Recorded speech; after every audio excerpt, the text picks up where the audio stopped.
pour chaque hausse d'1 degré de la température moyenne d'un pays. Le PIB par habitant recule d'au moins 1,1%. En d'autres termes, plus vous vous éloignez du pôle Nord en direction de l'équateur, plus la chaleur augmente et plus la richesse diminue. Si la vie dans des contrées glaciales peut sembler rude, il n'en demeure pas moins que 74,2% des milliardaires du globe se concentrent dans l'hémisphère nord. 4 grandes théories tentent d'expliquer ce phénomène. La théorie la plus élémentaire repose sur la biologie. Le froid limiterait la propagation des germes, ce qui favoriserait la santé et la productivité. Une hypothèse séduisante, mais qui mérite d'être remise en question. Vient ensuite théorie de la paresse, formulée dès l'Antiquité grecque et s'intéressant au climat dans son ensemble. Les Grecs estimaient qu'un climat tempéré avait contribué à leur prospérité, tandis que les régions plus chaudes étaient moins propices à l'inventivité. La troisième hypothèse repose sur des recherches économiques et anthropologiques.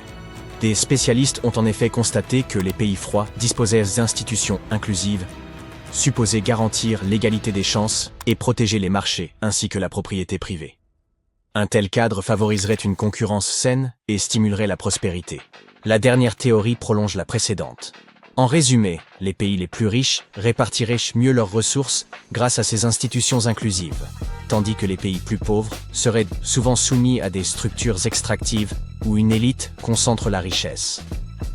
Si ces explications semblent convaincantes, elles flirtent pourtant avec l'absurde.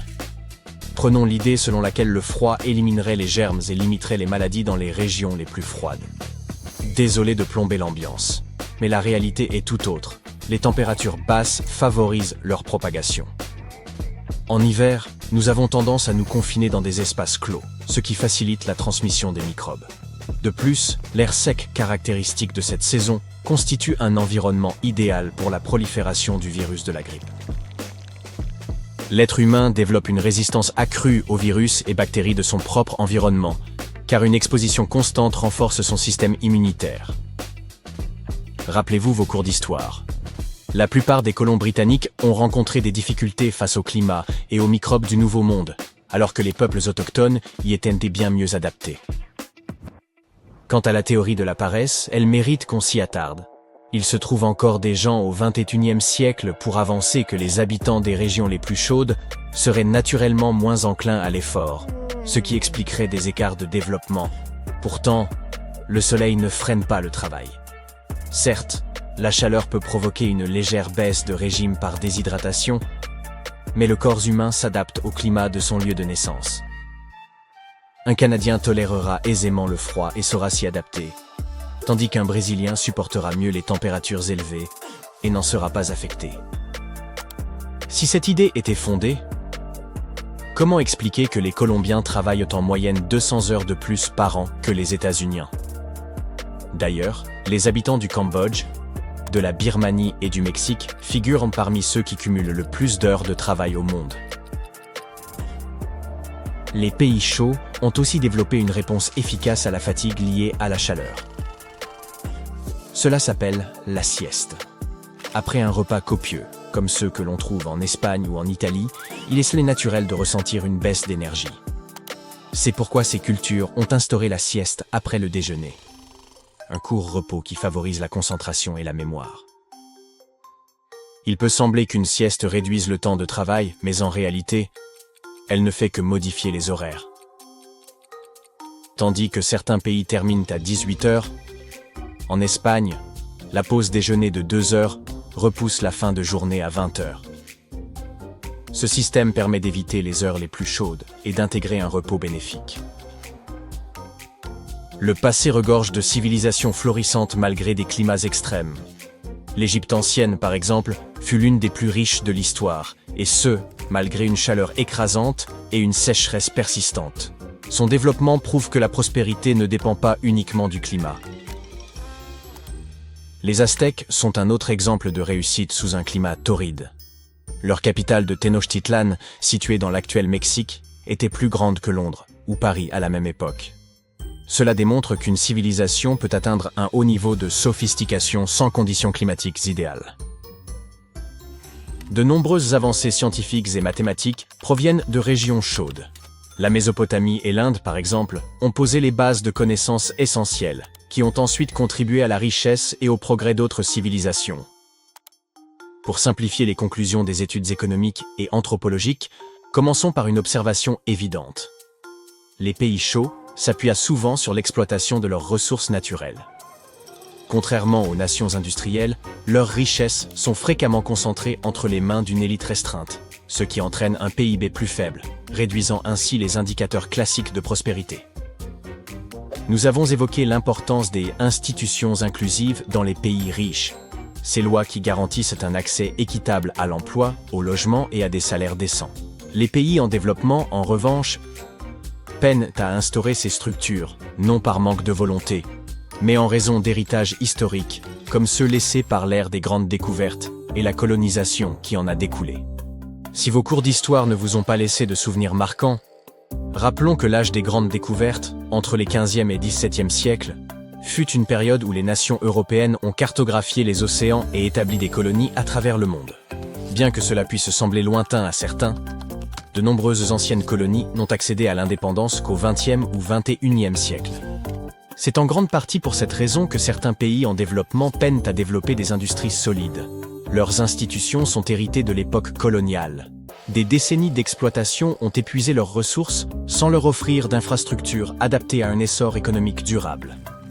De plus, prétendre que la propriété privée réduit les inégalités économiques est discutable. Des pays en développement comme le Brésil et l'Afrique du Sud affichent des écarts considérables entre richesse et pauvreté. Mais même aux États-Unis, les 1% les plus riches gagnent 139 fois plus que les plus démunis. Et plus de 700 000 personnes y étaient sans-abri en 2024. À l'échelle mondiale, 1% de la population détient plus de richesses que le reste de l'humanité réunie.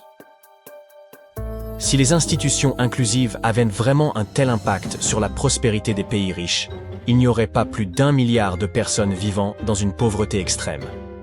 Affirmer que la propriété privée améliore la vie de tous devient absurde lorsque tant de gens ne peuvent même pas se loger convenablement. À vrai dire, le PIB, souvent utilisé pour mesurer la richesse d'un pays, ne reflète pas fidèlement la réalité sociale. Il comptabilise uniquement les revenus générés par l'industrie elle-même, sans tenir compte des conditions de travail, des salaires ou de la qualité de vie des employés. Il ne prend pas non plus en considération les inégalités économiques, occultant ainsi l'impact réel des institutions inclusives. Les États-Unis comptent environ 835 milliardaires, mais 11% de leur population vit toujours dans une grande précarité. Cela montre bien que l'argent est loin d'être réparti équitablement et que les institutions censées être inclusives ne le sont pas tant que ça. Par ailleurs, la notion de richesse varie selon les cultures. À Londres, par exemple, avoir de quoi se nourrir, se vêtir et se loger ne signifie pas être riche, mais simplement survivre. Pour y être considéré comme véritablement fortuné, il faudrait probablement posséder un cheval de course, employer du personnel de maison et avoir un instructeur particulier de pilates. En revanche, pour les tribus Awa et Yanomami, l'argent n'a aucun rôle. Elles produisent uniquement ce dont elles ont besoin et échangent leur surplus avec d'autres communautés. Difficile de croire, en tout état de cause, que la concentration des pays pauvres autour de l'équateur ne soit qu'une coïncidence historique. Quand on évoque la Norvège, viennent à l'esprit le soleil qui ne se couche jamais en été, des paysages époustouflants, le fait que ce pays figure parmi les plus heureux du monde et même les ours polaires y gambadent librement. Je parie qu'eux aussi sont heureux. Vous songez déjà à visiter ce pays de rêve ? Ne vous précipitez pas, il vous faudra ajuster votre budget. Le carburant y est 10 à 15% plus cher que dans les autres pays d'Europe occidentale. Un repas pour une personne dans un café coûtera près de 30 € et considérez-vous chanceux si vous trouvez un hôtel à 100 € la nuit. Si vous recherchez sur Google le pays le plus cher du monde, vous pourriez tomber sur cette liste. La Suisse, dont les prix frisent dans l'absurde, les États-Unis, c'est bien connu, le Luxembourg, ce n'est pas une surprise non plus. Et puis, soudain, apparaît la Norvège. Pour que vous en ayez une idée, une famille de 4 personnes aurait besoin de près de 4 000 € par mois pour simplement y subsister, sans compter le loyer. Les spécialistes estiment que le coût de la vie y est environ 7% supérieur à celui des États-Unis. La Norvège est cependant un peu singulière.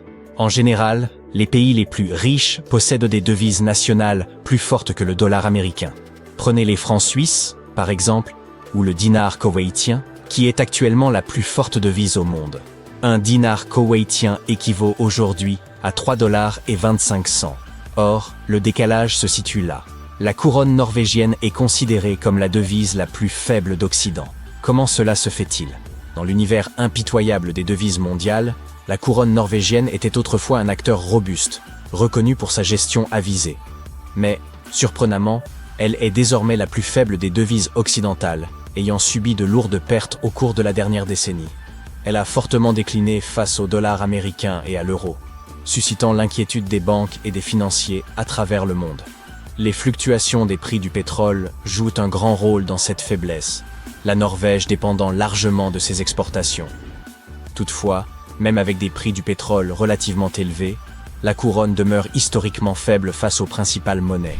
La faible couronne norvégienne impacte également le quotidien des citoyens, les prix augmentant sur presque tous les biens en raison d'importations massives. L'inflation s'accroît, entraînant une hausse des taux d'intérêt de la part de la Banque de Norvège. Ces taux pèsent sur le marché immobilier et rendent la vie plus coûteuse. Ainsi, l'une des raisons avancées pour expliquer le coût élevé de la vie en Norvège pourrait résider dans la faiblesse de sa monnaie nationale. Qu'est-ce qui distingue encore la Norvège? Le climat, assurément. Il est difficile d'imaginer qu'un pays si glacial puisse rouler sur l'or. Cette image est celle que nous rencontrons habituellement sur les réseaux sociaux, accompagnée des géotags Dubaï, Arabie Saoudite ou même Koweït. Il semblerait logique que les richesses se concentrent davantage au sud, ces régions bénéficiant d'économies pétrolières robustes et de devises extrêmement solides. Mais en réalité, les économies florissantes du sud constituent une tendance actuelle. Vous êtes-vous déjà demandé pourquoi les pays froids semblaient plus enclins à accumuler les richesses que d'autres? Il s'avère que les habitants des climats rigoureux devaient planifier leur survie à l'hiver, construire des abris, constituer des provisions, entretenir le feu. Tandis que ceux baignés de soleil disposaient d'une existence légèrement plus aisée, permettant la chasse et la cueillette sur de plus longues périodes. Cette théorie se vérifierait également au pays des kangourous. Sydney et Melbourne, leaders de la prospérité en Australie, figurent parmi les villes les plus froides, tandis que Darwin, ville la plus chaude, reste à la traîne. Certains objecteront que cette hypothèse ne tient absolument pas la route lorsqu'on considère les civilisations anciennes, ou des centres modernes tels que la tropicale Singapour. Mais les temps changent, et les manières de générer la richesse évoluent également. Autrefois, tout dépendait de l'agriculture, tandis qu'aujourd'hui l'industrie et l'innovation prédominent. Ainsi, la Norvège semblerait avoir été historiquement et géographiquement destinée à s'enrichir. Sauf qu'il n'en est de rien. Le pays a longtemps peiné. Il a affronté des périodes difficiles marquées par des hivers rigoureux et une géographie complexe. Les famines successives ont même poussé certaines familles à tenter leur chance aux États-Unis. Comment la Norvège a-t-elle alors accédé à la prospérité? Le pétrole et le gaz ont joué un rôle majeur. Bien que de petite taille, le pays détient environ 0,31% des réserves pétrolières mondiales. Toutefois, en Norvège, l'histoire ne se résume pas à l'or noir. Par exemple, la plus grande réserve de pétrole ne se situe pas dans un pays arabe, mais au Venezuela, qui détient jusqu'à 20% des réserves mondiales. Pourtant, l'économie vénézuélienne demeure instable. Le pétrole ne se suffit donc pas à lui-même. Quoique sa superficie forestière soit inférieure à celle d'autres nations européennes, la Norvège constituait une puissance incontestée du bois à l'époque de la marine à voile. Grâce à ses fjords stratégiques, le bois de ses forêts intérieures pouvait rapidement atteindre les scieries riveraines et les marchés mondiaux. Même après l'ouverture, grâce au chemin de fer, des potentiels forestiers d'autres pays au XIXe siècle, la Norvège restait maîtresse du bois en Europe, renforcée par une flotte marchande de classe mondiale au XXe siècle. La richesse issue du bois, conjuguée aux premières normes sociétales coopératives, a favorisé le développement de nombreux secteurs, de l'agriculture à la pêche en passant par les banques.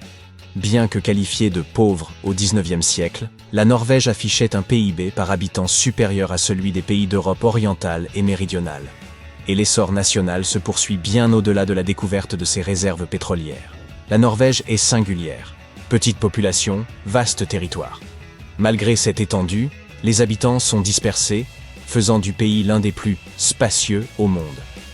Une grande partie du nord s'étend au-delà du cercle arctique, présentant des paysages rudes, où une mince couche de terre recouvre le substrat rocheux. Le relief accidenté, montagneux, et la courte saison de croissance limite les terres arables à seulement 2,2%, un chiffre comparable au Yémen.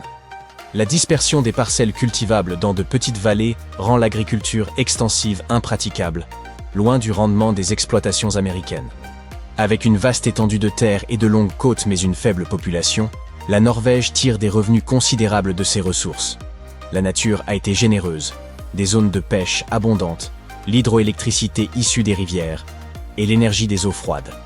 Et ce n'est qu'ensuite que l'on évoque cette ressource nommée pétrole. À la fin des années 50, une découverte majeure a bouleversé l'économie norvégienne. Avance rapide jusqu'à nos jours, et les activités pétrolières constituent à présent un moteur essentiel de sa croissance et financent son État-providence. Mais la Norvège ne s'est pas contentée de voir l'argent affluer. Elle a pris des mesures avisées, créant un fonds souverain pour gérer sa richesse pétrolière sur le long terme. Ce fonds représente aujourd'hui un montant impressionnant d'1,7 milliard de couronnes norvégiennes, soit plus de 160 millions de dollars. Les intérêts de ce fonds alimentent le budget annuel, garantissant aux citoyens une santé, une éducation et un bien-être de premier ordre. Et voici l'essentiel. La Norvège ne se repose pas sur ses acquis. Elle investit dans des technologies durables, telles que l'énergie éolienne offshore, pour s'assurer un avenir prospère au-delà du pétrole et du gaz. La Norvège peut être coûteuse, mais elle ne rivalise pas avec le lieu le plus coûteux au monde, Monaco. La vie y est presque 4 fois plus chère que la moyenne mondiale. Si votre ambition est de côtoyer les riches et célèbres, Monaco reste la destination idéale. Avec des prix immobiliers moyens excédant les 50 000 € le mètre carré en 2022, il n'est guère surprenant que ce minuscule État attire le gratin international. Cependant, il existe un lieu où le coût pour les touristes américains atteint des sommets, et il ne s'agit pas de pièges à touristes. Ni Oslo ni Monaco ne peuvent rivaliser avec les tarifs de... Prenez un instant pour deviner. Prêt ? Bienvenue à Ashgabat, la capitale du Turkménistan. Là, un litre de lait coûte près de 4 $, tandis qu'un abonnement Internet standard coûte 186 $ par mois. Ne vous inquiétez pas, cela ne signifie pas que les Américains soient pauvres. C'est simplement un dysfonctionnement économique particulier. La raison de ces prix exorbitants est simple. Le taux de change de la monnaie nationale turkmène par rapport au dollar est fixe depuis 2015. Un dollar valant 3,5 manas. Les prix locaux en monnaie turkmène augmentent à cause de l'inflation, ce qui crée un déséquilibre par rapport au prix exprimé en dollars, puisque le taux de change ne varie jamais. Pour les habitants, ces prix sont donc perçus comme normaux, mais pour tout visiteur arrivant avec des dollars en poche, le séjour se transforme en expérience extrêmement coûteuse.